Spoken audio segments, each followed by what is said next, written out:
कोल्हापूर जिल्ह्यातील पेठ-वडगाव परिसरात रविवारी सायंकाळी झालेल्या भीषण अपघातात उपचारादरम्यान आणखी एका जखमीचा मृत्यू झाल्याने मृत्यूची संख्या आता 2वर पोहोचली आहे। या घटनेमुळे परिसरात खळबळ उडाली आहे। पोलिसांच्या माहितीनुसार 12 एप्रिल रोजी सायंकाळी पारगाव वठार मार्गावर तुषार लॉज समोर हा अपघात घडला होता। मद्यपान केलेल्या चालकाने क्रुझर वाहन भरधाव वेगाने चालवताना नियंत्रण गमावले। त्यामुळे प्रथम टाटा सुमोला जोरदार धडक देण्यात आली। त्यानंतर मोटरसायकल व दुसऱ्या दुचाकीला धडक देत साखळी अपघात घडला होता। या दुर्दैवी घटनेत धैर्यशील उदय जाधव वय वर्ष 5 राहणार आंबप याचा घटनास्थळीच मृत्यू झाला होता। तर उदय जाधव, प्रियंका जाधव, ओमू जाधव, मोहन शेट्टे, मारुती बुड्डे, रोहित कदम यांच्यासह आरोपी जखमी झाले होते।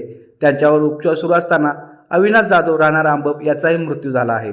या प्रकरणी वडगाव पोलीस ठाण्यात गुन्हा नोंद करण्यात आला असून पुढील तपास सुरू आहे।